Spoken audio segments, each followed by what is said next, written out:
Hey, what's up everybody? Welcome to the channel. In today's video then, I'm going to take a look at this guy. So this is the Joytoy Warhammer 40,000 Blood Angels Commander Dante in a 1/18th scale.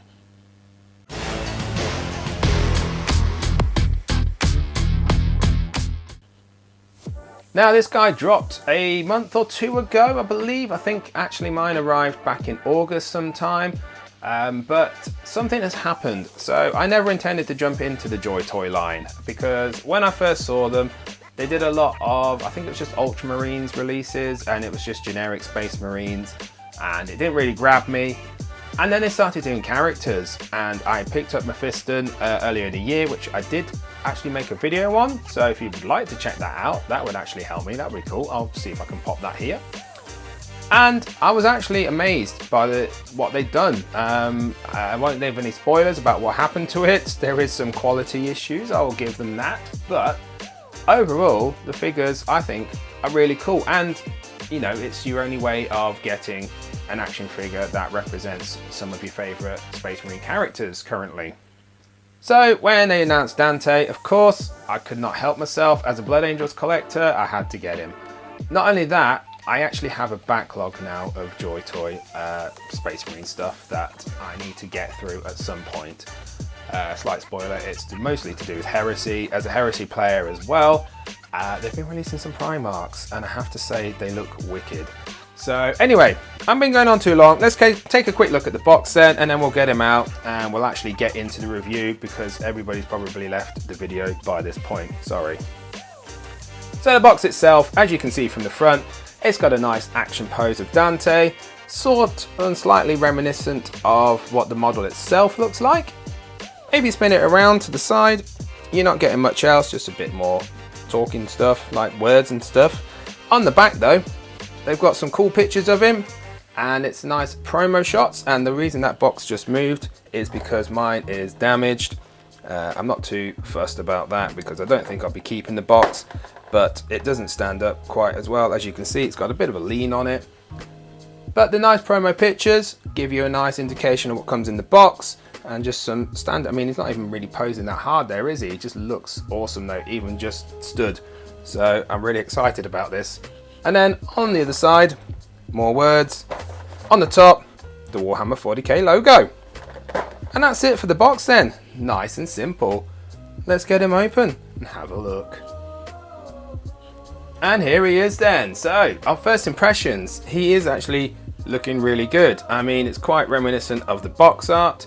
I'm guessing they took some liberties with some digital stuff on the front of the box just to tidy up a bit because there is not issues, but there's some differences, I guess. But overall, I think he looks wicked. Let's start with the aesthetics then, shall we? So jumping right into some of the paints then. So he's got, as you can see, he's got the nice gold armor and they've even shaded a lot of the armor.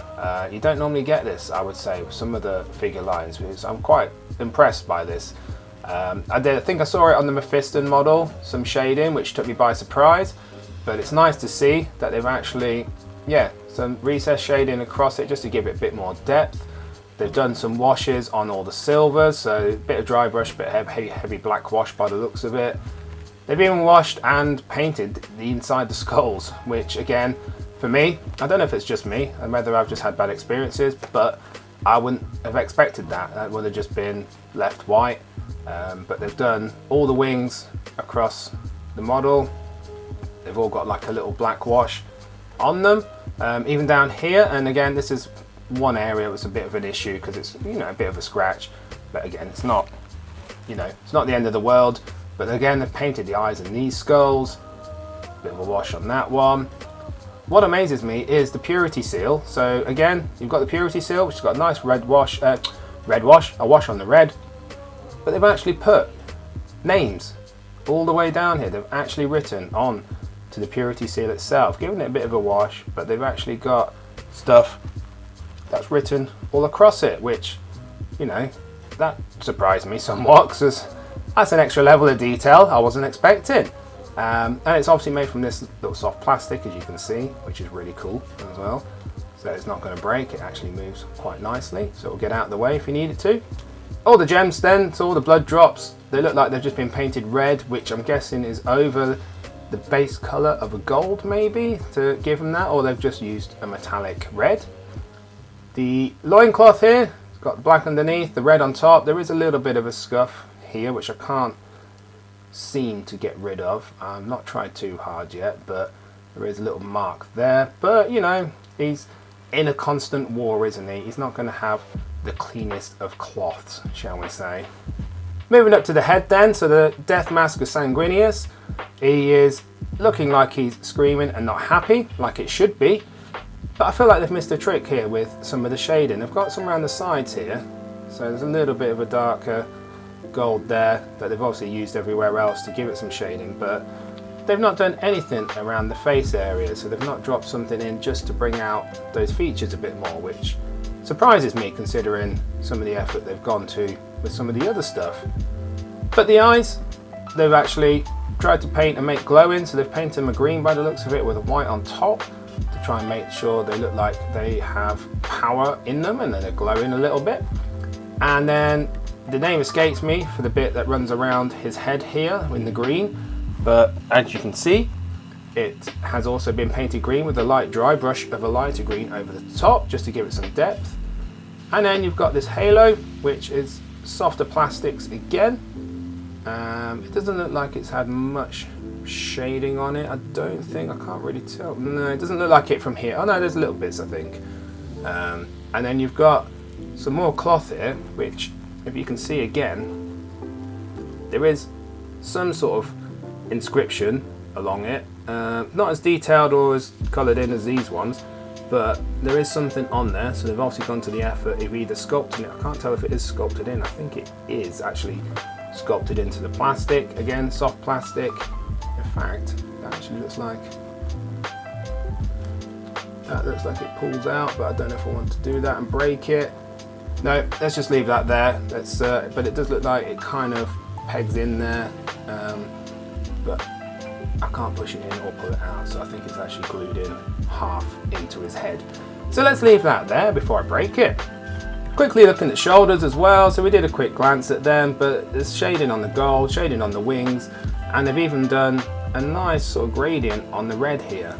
So you've got the red transitioning into a sort of darker red to give it some depth, which is a really nice touch.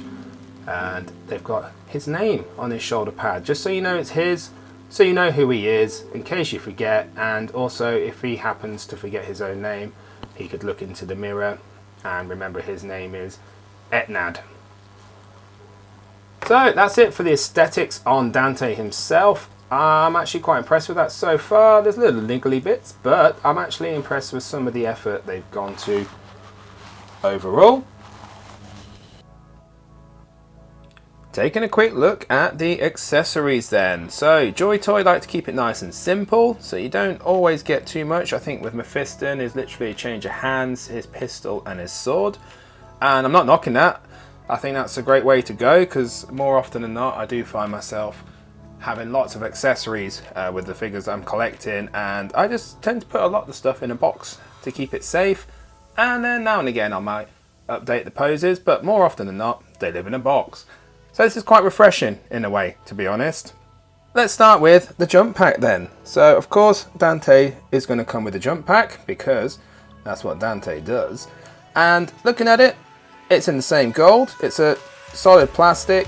You've obviously got these little wingy bits that move up and down over the jets. They've got a little painted blood drop on the back there. They've got the washed and sort of slightly dry brushed silver effects. And inside the actual sort of thrusters themselves, they've actually gone to the effort of putting some sort of blue. I'm guessing it looks like they've painted the blue over the silver again, similar to how they've probably done the blood drops. There you can see it's like a metallic-y blue, which is quite nice. On the sides then, they've got the blood drop wings, and there is a slight wash over the white wings, similar to how the rest of the wings and the whites have been washed on the other parts of the figure so far. Now there is a little bit of shading as well. I think you can kind of see that. So there's some in the middle here and on the edges where they've used that darker gold again. It's sort of in there just to bring it out a little bit, which I think works. It looks quite good. I'm quite impressed with that.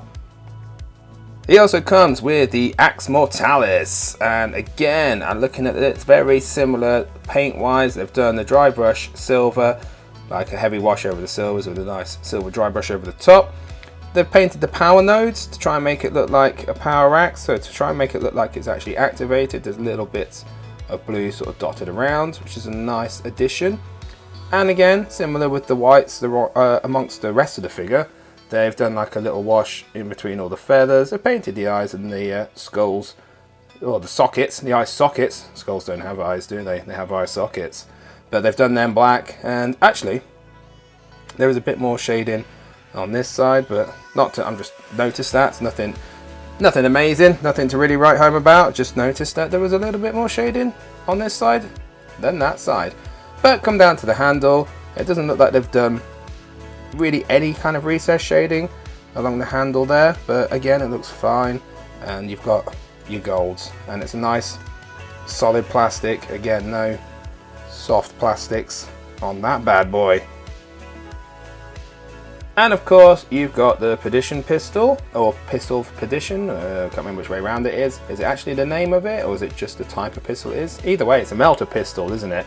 So you've got the melter pistol, and it's got the similar paint schemes on it. So you've got your silvers that have been dry brushed, you've got your whites, you've got your painted blood drop, but you've also got, is it technically a purity seal if it doesn't have the purity seal bit at the top? I'm not sure what that is. Is it just a piece of parchment? I'm not actually sure what to call that, but either way, you've got another bits of the parchment paper hanging down, like the purity seals, should I say? Keep forgetting the name then, purity seal. So, like the purity seals, you've got the bit of parchment that hangs down off the bottom of the gun. And it's got, again, a little bit of shading and some writing on it, which is quite cool actually to see. So they've actually gone a bit out on that as well, which is impressive to see, because, you know, I wasn't expecting that. So I like that, that's a nice touch. He comes with 2 sets of hands. So one of these was already equipped on him out of the box, but he's got 2 fist holding hands. So these would be to hold the axe on either side, depending which hand you want him to hold it in. And there's not much to say about these really. They've got the gold paint on them. They've got a bit of shading around the knuckle areas. It looks like they've maybe just took an airbrush quickly to it and just given it a quick spray. And a little bit of black underneath, but other than that, not much going on here.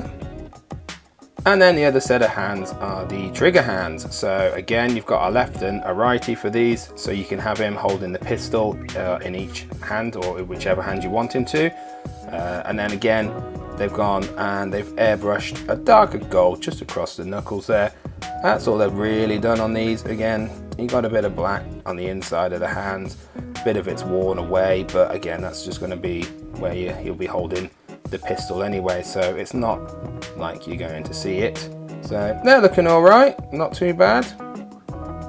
And then lastly, you have the figure stand he comes with, which I think is a great inclusion, and I'm really happy they've done that. So it is quite a sturdy one, so it just plops in like that, and then you've got 1 point there, 2 points of articulation, 3, 4, 5, and then you've got the spinny bit at the end with a little grabber claw to hold on to him, shall we say. That's what I was trying to say. So you can hold on to him. 5 points of articulation, and oh, there it goes, and a little grabby claw that comes flying off when you can't pronounce it or say the words correctly. Right then, let's take a look at his articulation then, shall we? Let's start down at his feet then. So he actually has toe articulation, and I found this one was a little bit stiff to begin with. I managed to get it working after a bit of a nudge, but it was pretty solid, and then it started going. That one's a bit more loose, but it works just the same. They seem to be all right. And also with this foot though, it does that a lot, which is, again, it's not an issue. It's not broken, it's just, and it's not loose either. It just pops back on quite easily. But I have found when I've been trying to move it around and pose him, if you move it too far down, it's obviously just going to come off. And again, I think, yeah, same when you're going forwards. So not an issue, but as you can see, it's just on a little ball joint, and it just pops in and out. And the range of motion you're going to get from that is about that to that, which again, you don't need much more. So down, oh. However, going down, you can't point his toes downwards, his toes will only point up, so you're only going to get his feet to go down that far, and obviously it's going to hit his armor just there when you point it upwards, but that's fine. As for the knees, let's just get his arms out of the way. He has got a double knee, so he's got a two joint, and you can see in there it slots back in, and I had, again, not an issue, but I think, was it this one? No. So that one sits flush with his armor when it's all pushed back. I had to kind of push this one back in. It's still not quite as flush as that one, but for some reason I think the way they've put this together, this little bit of the knee, which is a double part, seems to get stuck just against the armor there, but it's not causing any issues. He still stands up all right. It's just something, there you go, yeah, it gets stuck about there, and you can kind of force it in, but it doesn't just go as smoothly as the other leg does, just like that. Moving up to the hips then, so you're not going to get him doing a side kick because the armor there is blocking it as it hits the waist joint, but I think you could get the leg out like that. Again, if you try and turn it, it's that hip joint there, it's just going to press against it, but you know, he's got a full range of motion there, forwards and a little bit backwards, but it's being prevented by his butt flap just here.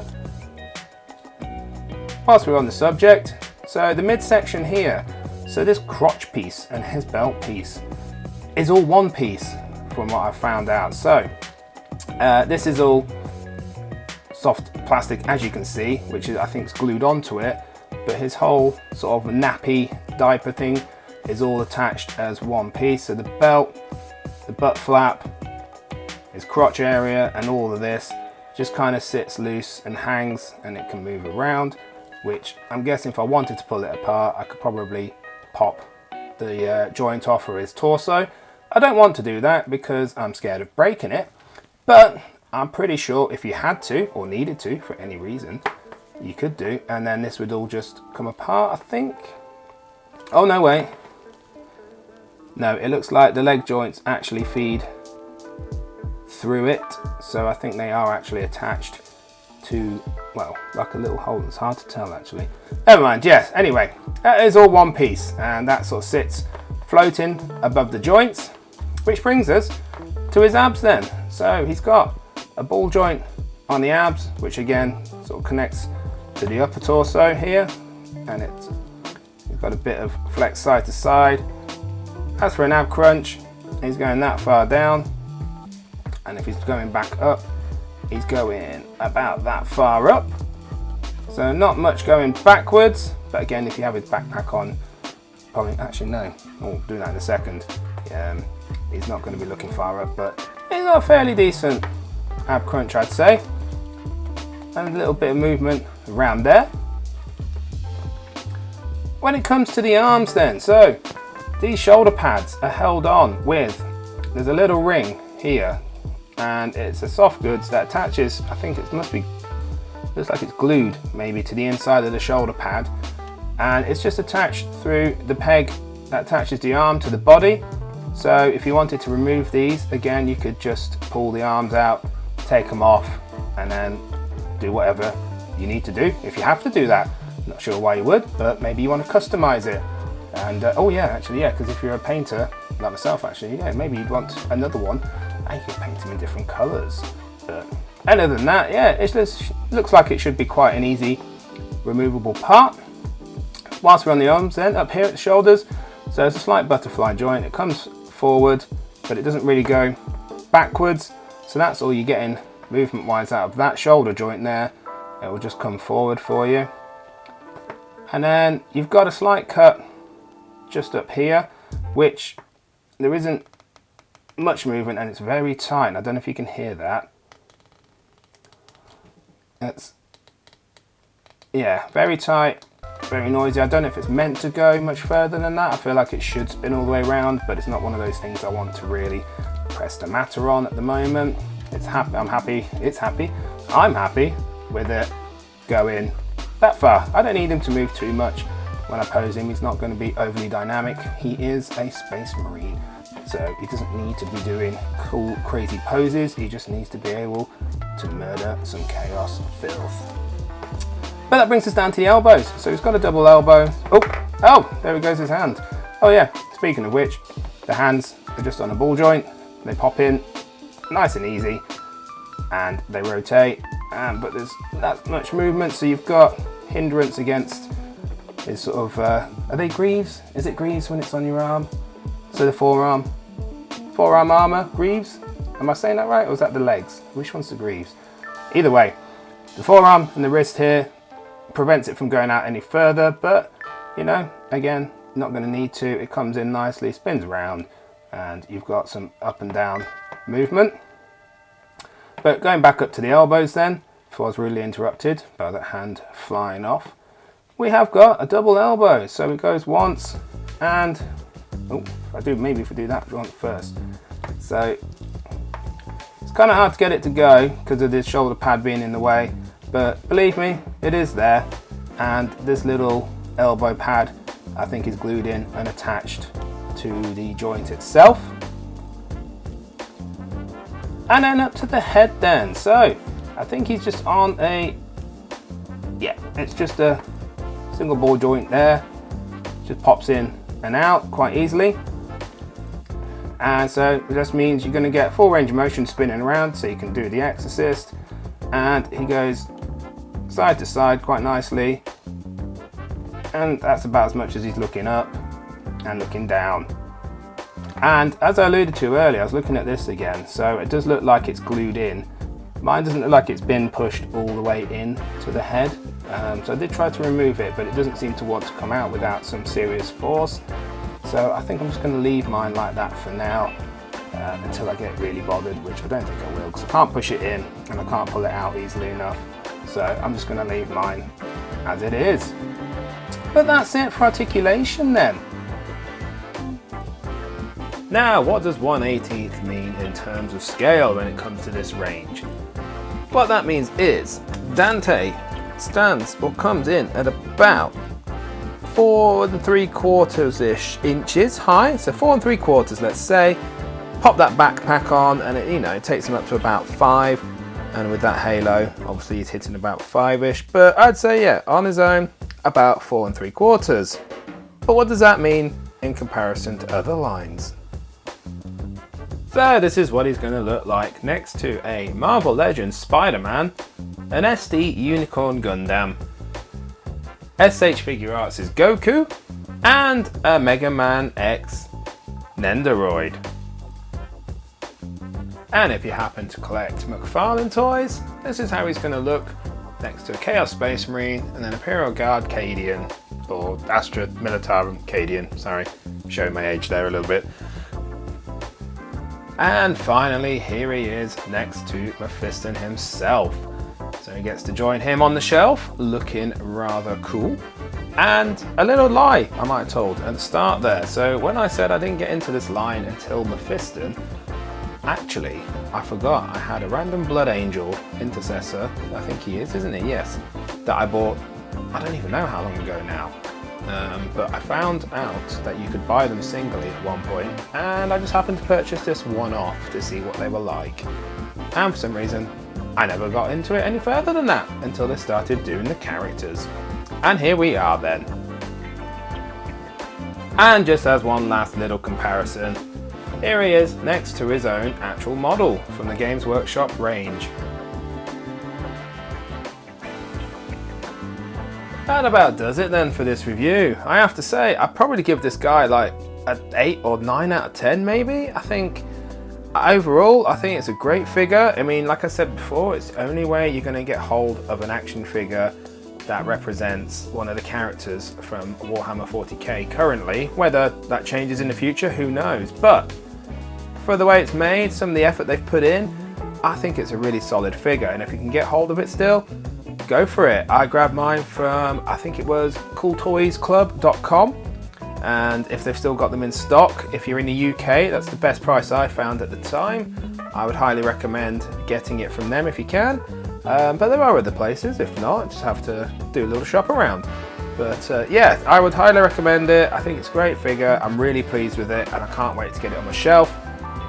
The only other thing I might consider doing, knowing full well that I probably never will do this, but it'll be on my mind, saying, you know, maybe I'll do this one day. It's something I saw, I think it was on TikTok or Instagram.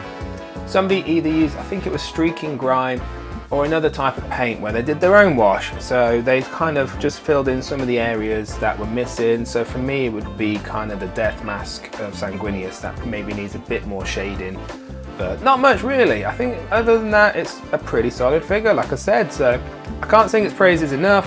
I highly recommend it, and that's where I'm going to leave it, on a good note. So thanks for watching, everybody, and hopefully I'll see you again sometime soon. Until then, bye.